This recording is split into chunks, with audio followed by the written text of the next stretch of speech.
What's up, everybody? I got this song playing. I finally figured out that I can actually have background music.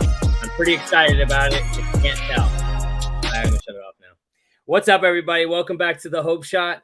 I am Justin. I am your host tonight. Tonight, we have our addiction to success, and we got Jamie here. He's going to share his story of his success from active addiction. So I'm going to read the clarity statement real quick. If you guys are just jumping on, say what's up. Let us know you're here. Also, please share this out. Get this out there. Jamie's story is going to touch somebody tonight. We just need to get it out there, and it takes you to share it for us and get it out there. It only takes really a second, like literally. So the Hope Shot clarity statement. We here at the Hope Shot are a group of people in recovery spreading inspiration. We come from all different walks of life and pathways of recovery. Our verbiage may be different at times, but we all have one thing in common. Recovery is a lifestyle. We support all pathways of recovery. It doesn't matter how you get from A to Z, just get there. Thank you for being a part of our family. All right, let's see who we got on here. We got Alicia. What's up, Alicia? Let's see. We got Hard Knocks. My man, what's up, buddy? Appreciate you, dude. Thank you for sharing. We got Alfred in here. What's up, Alfred? We got Mariana. We appreciate you. And we got Katie. What's up, Katie? Like I said, guys, please share this out. I appreciate y'all. So tonight we have Jamie. Jamie, I met through our grapevine of recovery community through, the events that go on, the people that we have in this fellowship, the people we have on the Hope Shot, I think I've met his wife actually at a town hall, and she got an award for something of the year. So it's pretty cool. I'm sure he'll maybe tell you about it, but who knows? So I'm going to bring on Jamie. What's up, Jamie? Hi. Hey, man. Hey. Oh, let me put you on the big screen. Here we go. All right, man. So whenever you're ready, dude, it's all yours. Okay. I'm Jamie. I'm an alcoholic and a drug addict. I took my last drink and drug on November 30th of 2013. And the day, my last day of using, I had a 2-year-old, and there was domestic violence and arguing about, hey, give me some of those pills. No, I'm not giving you any of those pills. I'll pay you back these pills. Just give them, with my wife I was married to at the time. And it got to be pushing and shoving. And I looked over and I saw my kid, and it crushed me. So I went out that night and got drunk. And then after that, I asked for help. The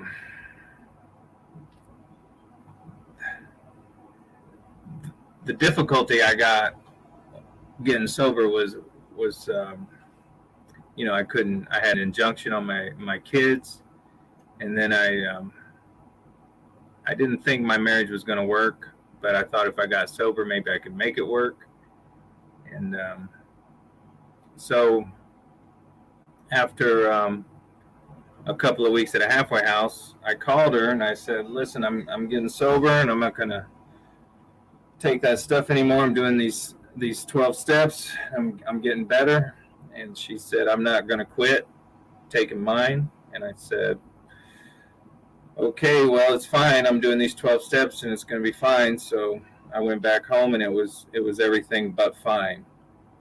But 3 more years of that, and I kept doing my meetings, and I stayed clean and sober, and she didn't. And we grew apart, and then finally she left to be with somebody that she could use, freely with, as opposed to probably sneak in and telling me she was clean when she wasn't. And I had to grow up. I had to let go of my immature, selfish way of looking at things.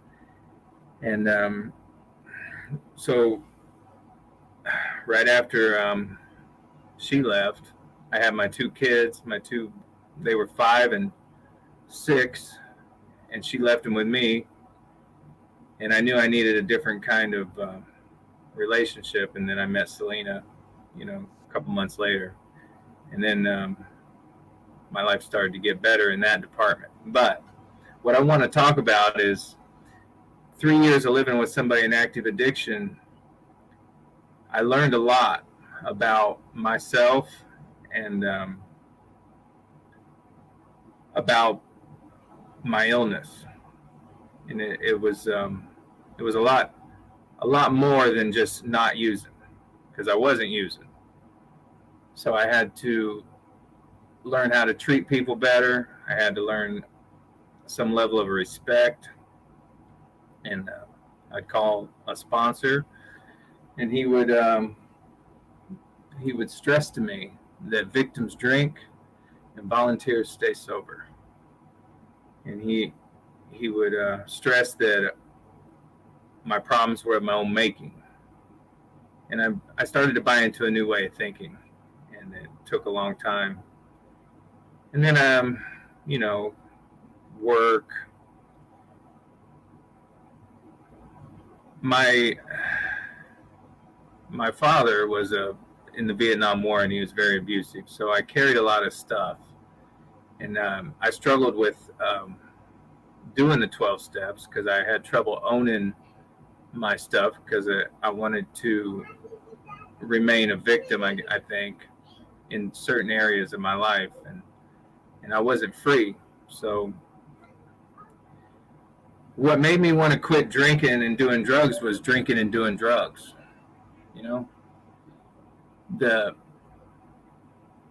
Every time I drank, I wanted to quit. And then every time I quit, I wanted to drink. And it went on and on. I knew I needed to quit when I was about 20 years old, and I wasn't able to do it until I was 35. But I was lucky to live. I had all the out-of-body white light experiences, the overdoses, all that. I made it through that. And you would think, it'd be easy to quit if you're dealing with all that, but it wasn't. It was the hardest thing I ever had to do. And I had to drag my little kids to meetings. She'd be home and she would be taking her pills, and she'd say, well, I'm not watching them, and I'd have to drag them with me. So I was willing to do what it took to get better. I bought into the idea that if I buy into recovery, my life will get better, and I just have to stay here till it does. Because I didn't know any stories of people that got recovered or recovering and their life went to crap. I didn't know any stories like that, so I assumed, I could find something better. I bought into the spiritual side of things. People that know me know that if I need to put my stuff on hold to help somebody get sober, I'll do it. And I'll do it as many days as I have to. Because some of my friends didn't make it. Some of my friends, when I seen them last, that was the last thing I got to say to them. So by staying here and helping whoever I can, I treat it all as life-threatening. And that's how my addiction was. And I've seen it over and over and over. So I'm very assertive. I'm very energetic about this. And I get excited, and I get a treatment for my own illness when I do that. I was taking a bunch of psych meds when I got sober too. I was just taking a trash bag full of stuff, and I remember telling my sponsor the truth. I was like, I don't know what I need. And he said, why don't we do these steps and see what happens? And I haven't had to take a pill or a drug since. So it worked for me. It worked all the way for me. I wish I could give that to people sometimes, but I was willing to go the extra mile, so to speak. And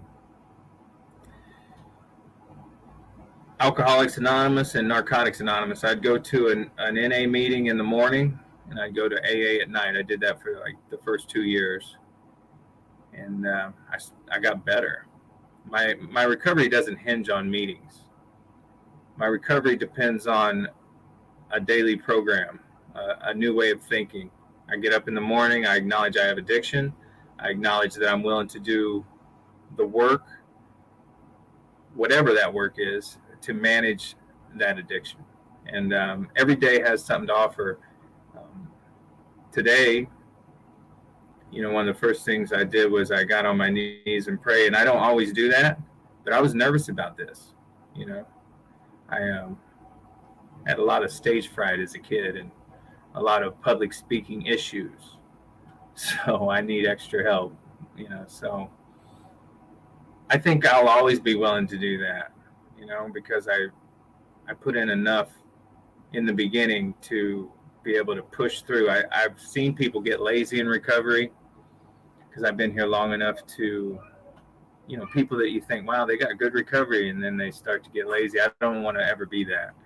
So when an opportunity presents itself to hopefully help somebody stay clean one more day, but more importantly, sign up for a lifetime. People, that scares people, but I think the key to this whole thing is understanding it as an illness. And I have it. I used to get up really early in the morning, like 3:30 or 4 a.m., chug a pint, and I had to hold my nose and my mouth like this. And it'd be burning my eyes, it'd be coming out my eyes, but I was gagging, dry heaving, and I had to hold it in there long enough to where I could get enough in my bloodstream to be able to get my day started. And that's about as sick as it gets. But I can tell you, after about 10 minutes, it was like, that's not so bad, let's do it again. So I was hooked. And so it was more of the same. And I knew I had the illness, but there was this denial, this block, where I couldn't really internalize what it really was. So thank whatever you believe in, I know I had to cry out with all of my heart and soul, and the help came. I know that happened for me. And I was hanging on death's door. And I was also mentally like one step away from, being committed also. I thought I was Jesus for a while. If I wasn't Jesus, I was surely a prophet, or maybe I was Lucifer. Those people that pushed it to the limit, they understand what I'm talking about. I just didn't know. I was like, okay, well, if I'm not Lucifer, I'm surely one of his legion, a fallen angel or something. I was nuts. I spent a lot of time in the desert by myself, methamphetamines, just speeding my brains out, trying to, find a back door to nirvana or some kind of shortcut to spirituality, because I couldn't stop using, and there is no shortcuts, not for an addict. The treatment is not, I always tell people, I had to catch on to the not using part, because, when I sit in the meetings, new people, they like to talk about everything but that part, because, I don't know.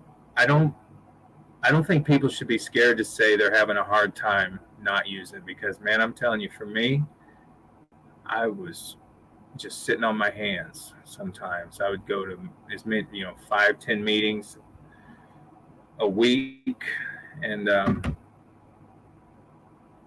then go to 5 or 10 NA meetings also. I didn't think AA's job was to get me off of drugs, and I didn't think NA's job was to get me off of booze. So I went to both. I wanted to cover every angle, but so I had some dark confessions I had to make, and I had help from a sponsor, and he's dead. He's dead. He overdosed and died. So that hurt a lot. But he was there for me when I needed him. And one thing I want to do is try to carry his spirit on with me, you know. But he was the right person for me. When I told him about my concerns and my hangups with recovery, because I had plenty because I was delusional, he always had the right thing to say. And I think that some of us are that for other people. And every time I try to work with somebody, I remember that this may be the thing that clicks for them, you know. And I love what you guys are doing on here, because you can reach more people, and something has to hook them and ring true in their heart to say, you know what, I do want to be sober, I do want to be clean. And I know I did too, but then when that itch to use would come along, and that compulsion, it would win. So I think the reason I was successful is because I surrounded myself with people, and I didn't trust my own brain. And I didn't trust my own brain for the first 2 years of my recovery. I remember breaking up with Angie was her name, and calling people and saying, hey, can I stay with you a couple of weeks? And, you know, you think at 2 years sober, oh, you're supposed to have your stuff together. Well, I didn't. But I caught on to the using part, you know, and they let me regroup. And then I would go back, and they would all say, man, you don't have to stay with her, she's using. And I couldn't call it. But I also was a really bad codependent, you know. So that's what I mean when I said I had to grow up. And so when I got with Selena, I really worked hard at not being that, trying to have a healthy relationship, and I still do. And you know, that's been a key for me, because we had 5 little kids together, and you know, I don't want people to think that I was like super dad or super equipped to be Mr. Awesome Parent guy. I wasn't. I had to use this program, I had to read books, I had to watch documentaries, I had to do all this extra stuff to try to become a good parent. And I stand behind it today. I feel pretty good about my parenting, but every day has its workouts. I'm not a saint. Selena and I just got into it because I don't think Lily should be painting her nails. She's 8. You know, there's always stuff like that going on. Dad disagrees with mom, and we trust each other, and we love each other. And she said, fine, I'm not doing it. But now I have to live with, was I right? Was I wrong? Should I just not said nothing? That's usually the best. That's usually the yes. Should have just kept your mouth shut, you know, when I review my day at the end. So let's see. Let me really quickly, let me tell you how I stay sober a day at a time and clean. When I get up, I do some sort of spiritual connection thing. I have many different things I go to. To name a few, I'll watch Dr. Charles Stanley for 25 minutes. He does a lesson. He usually prays at the end. I'll listen to Christian music some days if I'm in the mood for that. Other days, Selena reads something from a daily devotional. But I've learned to do this every day. And then if I'm worried about something, I'll do a longer meditation. Today, I did a walking meditation where I start to think about, you know, what's important, what am I worried about, what am I fearful about, and I try to take care of my body. I take vitamins. I drink water. I think I've learned to care about myself. I try to make sure I get sleep.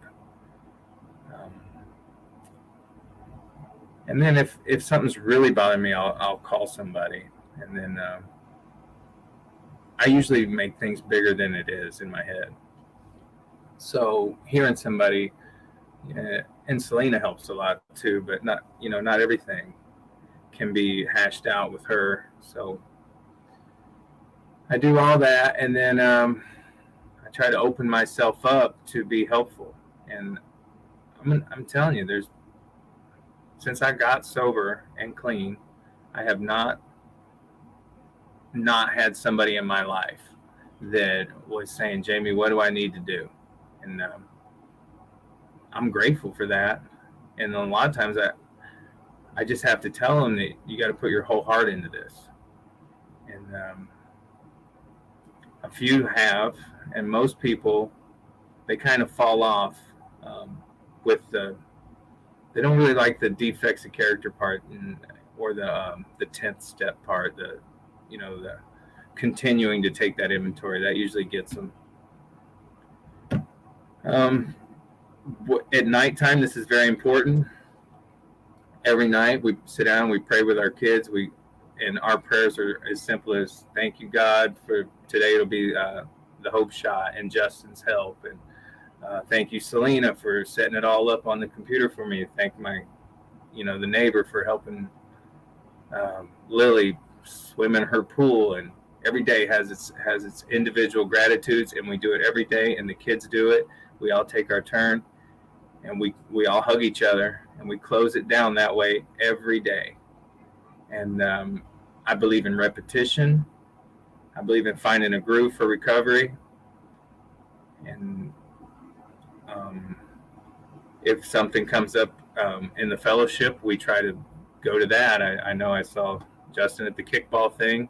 We go to that silly stuff, not because we just can't wait to be there. We just have learned that it's important to show up for that stuff.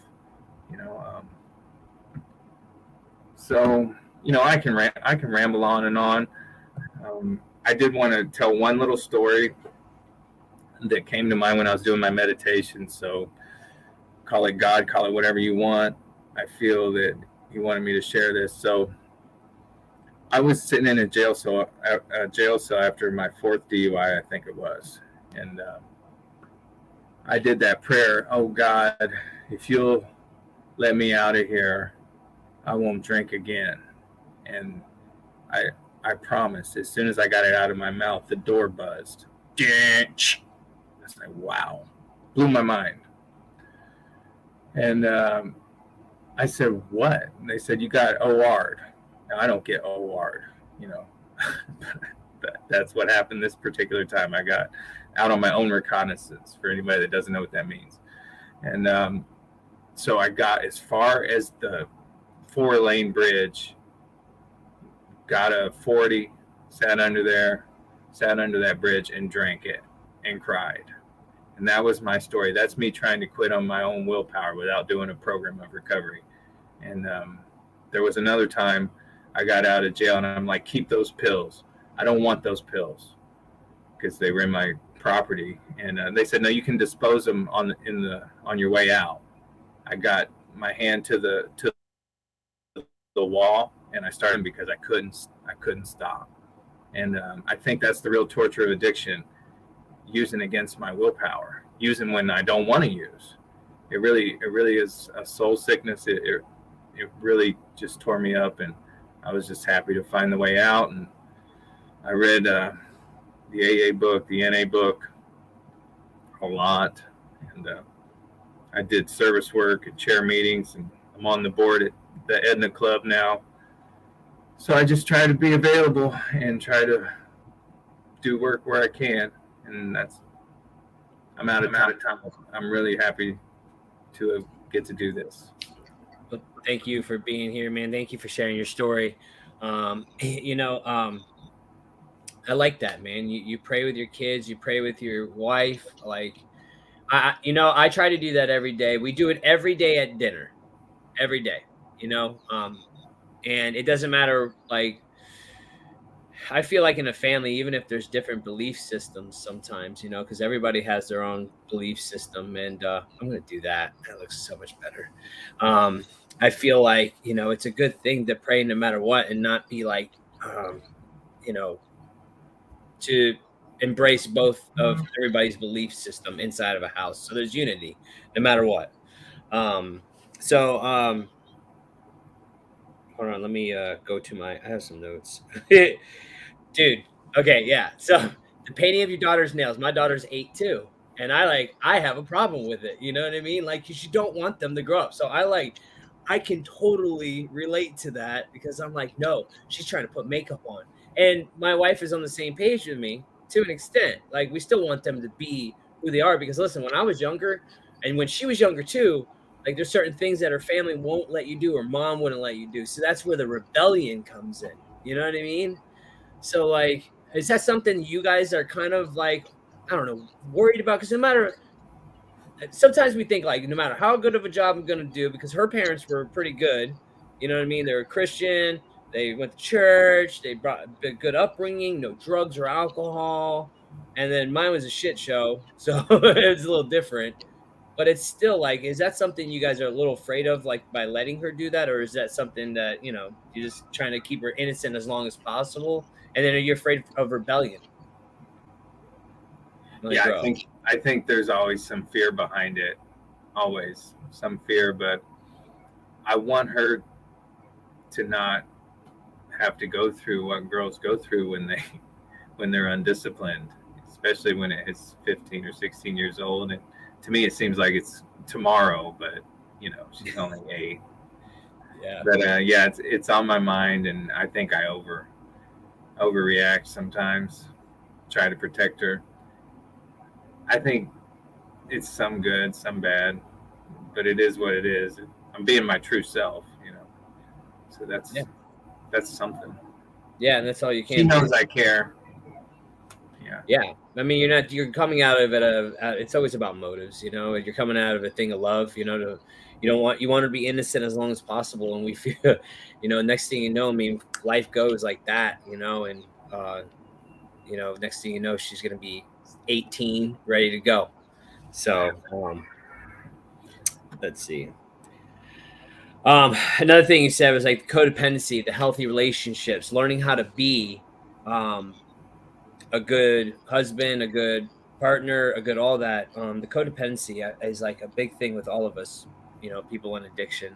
I think that's the biggest drug of all, to be honest with you, because we need relationships. We need connection with humans, and especially being intimate with people.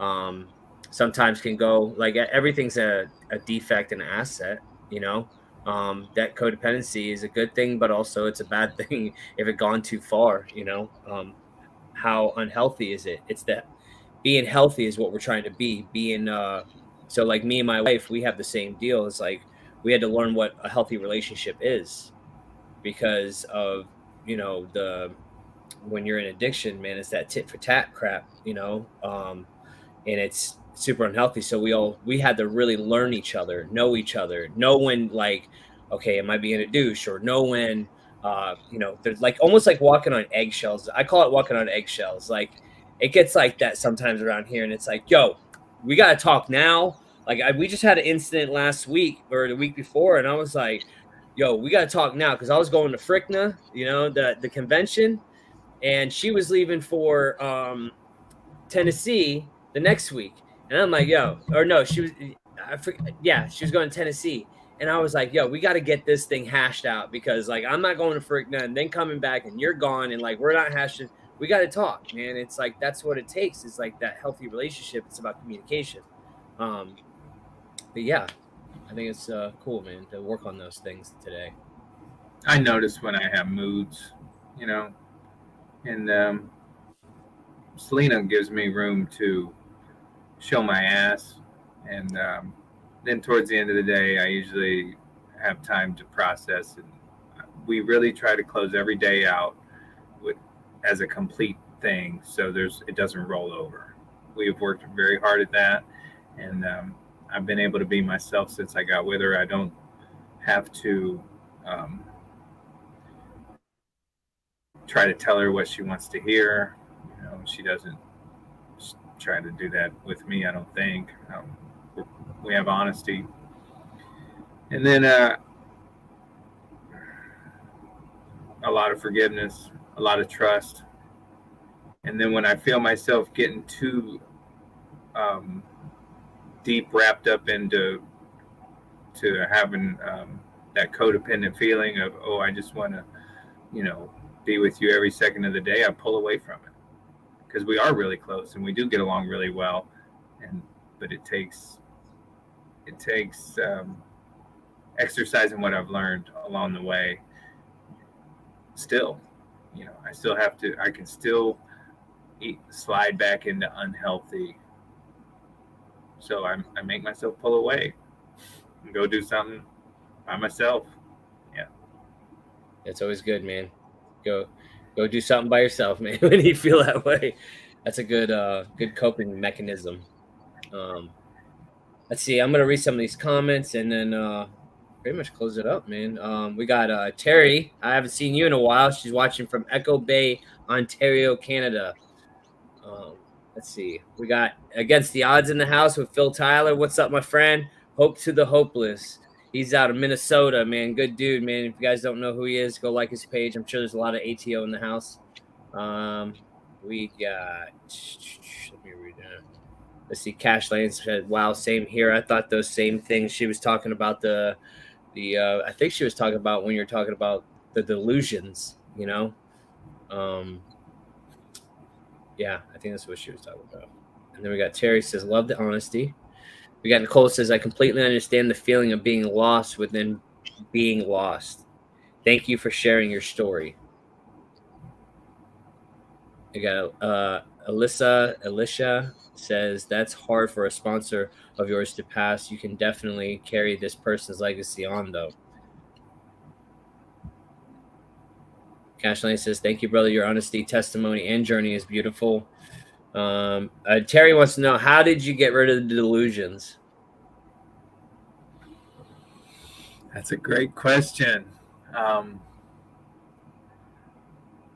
learned how to live in the now. I learned how to live life the way it was meant to be lived. Mm-hmm. Not worried about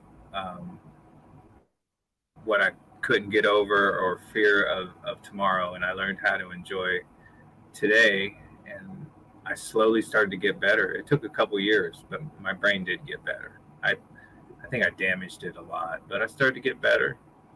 And I was able to say, maybe it was, maybe it wasn't. And that was that. And I got better.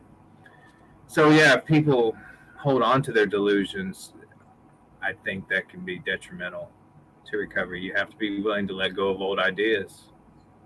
And I was willing to let go of what I held on to. And basically what I learned was it was all just behind fear.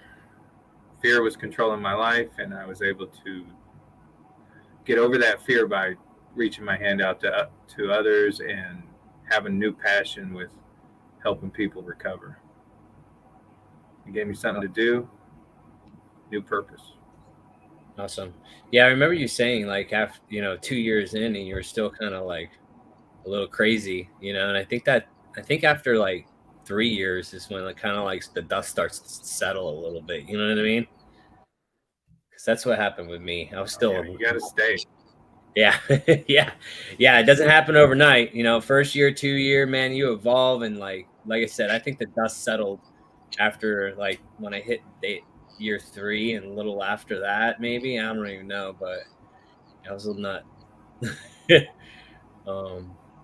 Helen says, "You have the best now. Selena is a beautiful soul." Let's see. We got Johnny Caputo on the other side of the fence. Says, "Jamie, my man." Hey, Johnny. We got Lisa's in here too. We love Selena, his wife. She's in Houston right now too. We got Verna says, "Thank you, Jamie, for sharing your story tonight and being a part of my recovery this evening." Ali says, dang, sorry I'm late. I lost track of time. I do that a lot too, don't worry. What's up, Amanda? Hey, recovery family. Sorry I'm late. Let's see. Trying to not find happiness and safety is another person is one of the hardest tasks. Let's see.